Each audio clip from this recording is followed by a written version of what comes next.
Chers frères et sœurs bien-aimés dans le Seigneur, dans le texte de ce troisième dimanche de Carême est toujours long, et puis vous permettrez que l'homélie soit un tout petit peu proportionnelle au texte. Frères et sœurs bien-aimés, je ferai tout pour que ce soit pas trop long. Alors, pour que nous comprenions bien le contexte dans lequel tout ceci se passe, c'est qu'il y avait une profonde et violente inimitié entre les Juifs et les Samaritains, et c'était chien et chat. Même si aujourd'hui on a des chiens et des chats qui s'entendent, c'était particulièrement violent. Pourquoi? Pour différentes raisons. Le territoire de la Samarie, justement, était situé dans la tribu d'Éphraïm et un peu de Manassé. Il y a eu au cours de l'histoire de ce peuple, effectivement, les 10 tribus d'Israël qui étaient dans cette partie-là ont été déportées par le roi d'Assyrie, qui a peuplé la Samarie de gens étrangers qui se sont mélangés à la population juive normale et qui ont produit une race tout à fait radicalement différente des véritables juifs. De sorte que les juifs de Jérusalem considéraient les Samaritains comme étant des bâtards. Ils étaient donc pratiquement le rebut de l'humanité pour eux, puisque le sang juif n'était plus pur. Deuxièmement, ils avaient importé justement de la Syrie un ensemble de pratiques religieuses qui étaient idolâtriques et qui faisaient qu'ils adoraient, n'est-ce pas, les divinités de ces différentes contrées qui avaient constitué la colonie. Et donc, il y avait même, il est dit que c'est parce qu'ils avaient été fortement attaqués par des maladies et par des lions qu'ils ont demandé, n'est-ce pas, au prêtre d'Assyrie, un prêtre juif, de venir leur enseigner des rudiments de la foi juive. Et donc, il y avait dans la religion juive, donc c'était un mélange d'idolâtrie et de judaïsme. Il n'y avait donc rien de plus. C'était parfaitement impossible pour le juif de concevoir cela. La troisième chose, frères et sœurs bien-aimés, c'est que il y a eu une histoire. Tous les renseignements que je vous donne, c'est dans le deuxième livre des rois, le livre de Néhémie et puis le livre d'Esdras. Et il y avait donc, au retour de la captivité en Babylone, le projet pour les Juifs de construire le temple de Jérusalem. Et lorsqu'ils ont commencé à construire le temple, il y a eu des Samaritains qui se sont violemment opposés à ce projet. Et Néhémie, qui travaillait à consolider justement les murs d'Israël, a raconté cette histoire dans son livre. Alors il dit très clairement, à partir de là, les Samaritains ont décidé de construire leur propre temple à Garizim. Tout cela se retrouve dans l'évangile que nous avons ici. Et ici, frères et sœurs bien-aimés, ce temple-là avait non seulement des idoles, mais ils avaient, quatrième élément, ils avaient simplement la Torah qui était constituée des cinq premiers livres. Il n'y avait pas des écrits et les prophètes. Voici que tout cela constituait une source de discorde absolument irréconciliable entre Juifs et Samaritains. Et autre chose d'ordre politique, c'est que les bandits qui étaient dans la Judée se réfugiaient en Samarie. C'était comme une terre d'exil pour les brigands, les bandits. Et donc ce qui ne plaisait pas aux Juifs. De sorte que l'inimitié était telle qu'il était pratiquement impossible, y compris chez les apôtres, de supporter les Samaritains. Nous voyons cet épisode dans le livre de Marc où Jésus veut traverser la Samarie pour Jérusalem, où il demande l'hospitalité qui lui est refusée. Nous voyons les deux fils de tonnerre qui disent « Voulez-vous, Seigneur, que nous fassions descendre la foudre du ciel pour que ça les dévore ?» Donc ils étaient pris d'une haine féroce et terrible contre les Samaritains, y compris Jean et Jacques, parmi les apôtres du Seigneur. Et puis, la nourriture qui passait, qui transitait par la Samarie, n'était pas cachère. Il fallait absolument le jeter, parce que ça s'était passé par un territoire impur. Nous comprenons bien pourquoi Jésus, frères et sœurs d'amour, quand il arrive au puits de Jacob, la Samaritaine lui dit, « Mais toi juif, tu me demandes à boire, moi. » Comprenons bien, le dialogue est ici un peu lisse, mais la vérité c'est qu'il y a une animosité dans cette femme. Et alors, il dit, « Mais toi juif, tu me demandes à boire. » Et Jésus dit, mais si tu savais qui te demande à boire, c'est toi qui lui aurais demandé de te donner, n'est-ce pas, de l'eau vive.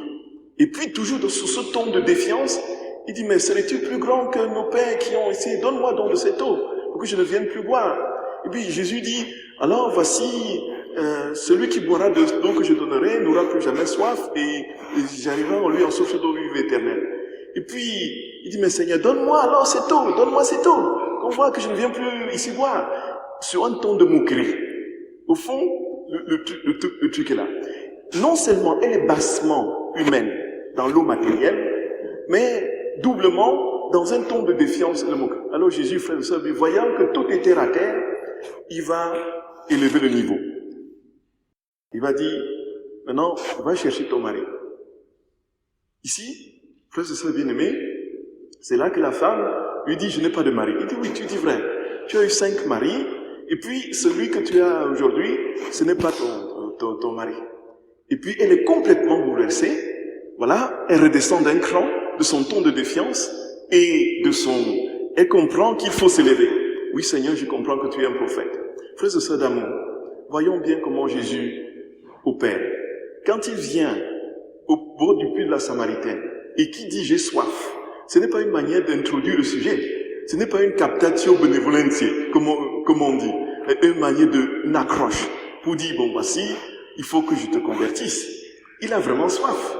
Il a une soif matérielle réelle, mais il a davantage une soif à un autre niveau. Il a soif de l'âme de cette personne. Il a soif de cette personne. Et ici, frères et sœurs bien-aimés, je m'arrête pour dire que la véritable soif de Dieu ne sera jamais, frères et sœurs bien-aimés, ce que nous pensons. Dieu, pourquoi nous a-t-il donné la vie? Pourquoi nous a-t-il créés? Parce qu'il nous aime. La première chose que nous devons comprendre, frères et sœurs bien-aimés, c'est que nous sommes infiniment et parfaitement aimés de Dieu. Cet amour qui n'a aucune possibilité d'être égratigné par quelque péché que ce soit, quelle que soit notre vie, quel que soit ce que nous avons comme histoire, cabossée, puante, purulente, tout ce que nous voulons, tout ce que nous avons comme castran, rien ne peut défier l'amour infini de Dieu. Dieu est amour, point final. C'est son essence, c'est son être. Il n'y a rien qui puisse défier cet amour. Frères et sœurs bien-aimés, ça c'est une chose. Et la preuve, c'est que cette femme qui avait 5 maris, on pourrait dire une prostituée. Elle dit que c'est une femme qui collectionne les hommes. Et pourquoi vient-elle à midi? Tout simplement parce qu'elle ne veut pas que la foule voie, parce qu'elle est certainement ostracisée au sein de sa communauté. Elle est regardée comme quelqu'un qui est pratiquement infréquentable, tout simplement parce qu'elle n'a pas une vie vertueuse.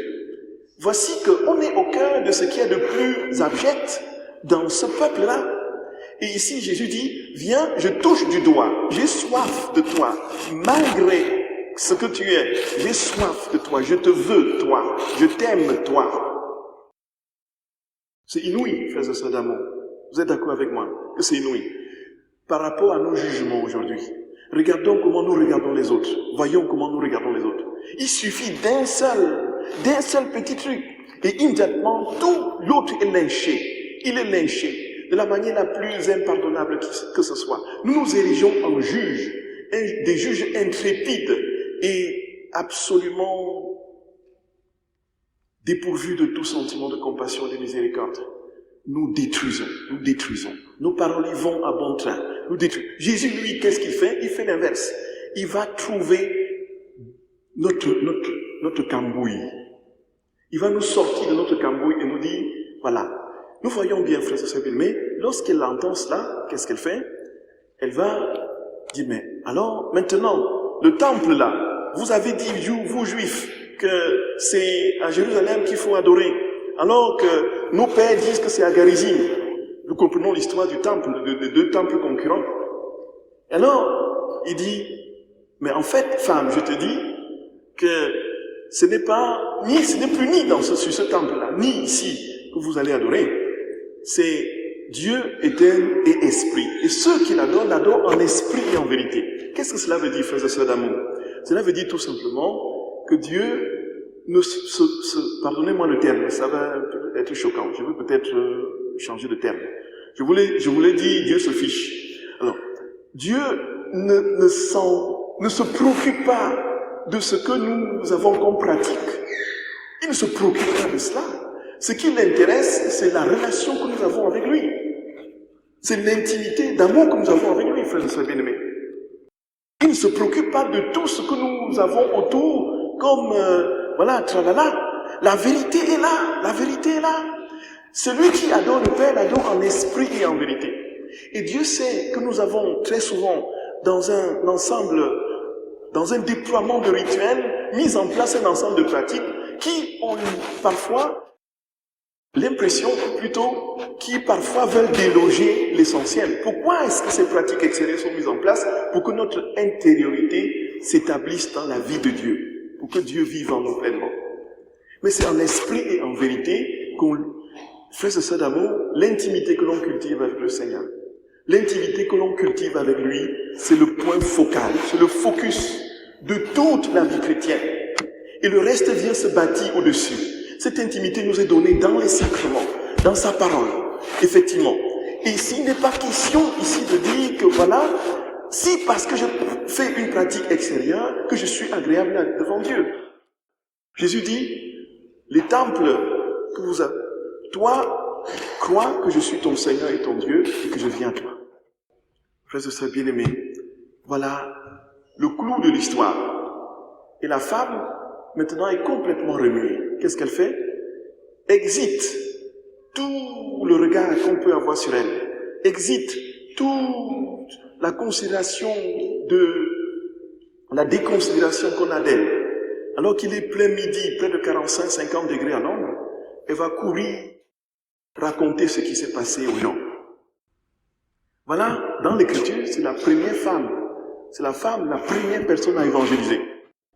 C'est la première personne à évangéliser, frères et sœurs d'amour. La première personne à évangéliser. C'est une femme. Quelle femme? Une Samaritaine. Quelle Samaritaine? Une prostituée. Quelle prostituée? Une prostituée orgueilleuse qui défie le Christ. Dieu la touche, la pique au plus profond d'elle-même par un regard de compassion, d'amour et de miséricorde. Et je termine, frères et sœurs d'amour. Comment est-ce que Jésus est arrivé à cela? Il n'est pas arrivé à cela en l'accablant. Nous voyons bien comment graduellement il y est parvenu. C'est petit à petit, petit à petit, petit à petit, jusqu'à ce qu'elle comprenne qu'il est véritablement la source d'eau vive qu'il faut boire. Et c'est pour nous, frères et sœurs bien-aimés, un appel pendant ce temps de carême à comprendre que Dieu nous aime infiniment, au-delà de tout ce que nous pouvons comprendre et concevoir. Nous sommes aimés, qui que nous soyons et quel que soit ce que nous avons fait, Dieu nous aime. Deuxième chose, frères et sœurs bien-aimés, comprendre que cet amour se déploie graduellement en nous et que Dieu ne viendra pas nous accabler et nous mettre un monticule de choses au-dessus de la conscience qui nous écrase et qui nous terrifie. Et pour terminer, frères et sœurs d'amour, il dit, puisque tu as compris que je t'aime, la seule chose qui te reste à faire, c'est d'aller annoncer, d'être témoin de mon amour auprès des autres. Et ainsi, la flamme va jaillir. La flamme, le monde sera toujours plus embrasé de cet amour que je viens donner. La source d'eau véritable va ainsi irriguer toutes les âmes. Et les Samaritains, qui sont justement le contexte de cette humanité complètement perdue, va recevoir cette source d'eau vive. Et on demandera à Jésus, ne t'en va plus, reste avec nous. Et j'ai terminé, frères et sœurs bien-aimés, vous avez certainement entendu dans les médias ce réveil d'Osbury, au Kentucky. Ces étudiants qui se sont mis à prier, il y a, à la fin d'un petit office dans la chapelle évangélique, vous savez, sont mis à prier, et puis, il y a quelques gens qui les ont rejoints, il y avait une telle présence du Seigneur, une telle présence, et les autres les ont rejoints. La séance de prière ne s'est jamais terminée, ça a duré 15 jours. Non-stop, jour et nuit. Les gens sont venus de près de 200 établissements universitaires des États-Unis. Certains sont venus de partout dans le monde pour venir voir ce qui se passait à Osbury. Qu'est-ce qui a pu se passer, frères et sœurs? Les gens ont compris que nous sommes faits pour adorer, pour aimer Dieu. Nous sommes faits pour adorer et aimer Dieu. Et si nous n'avons pas cette vocation ancrée en nous, notre pratique chrétienne tourne en rond. Et alors, pendant 15 jours, ils ont dû stopper pendant 15 jours parce qu'il fallait quand même reprendre la vie normale. Et ceci, Ça nous dit quoi, frères et sœurs bien-aimés? Qu'aucun de ce désert spirituel dans lequel l'humanité peut vivre, Dieu continue à irriguer les âmes qui sont capables de s'ouvrir et de le laisser faire. Frères et sœurs d'amour, aimons Jésus de tout notre cœur, laissons-le prendre place en nous et ayons une seule ambition. Devenons des saints, devenons des saints, devenons des saints. Amen.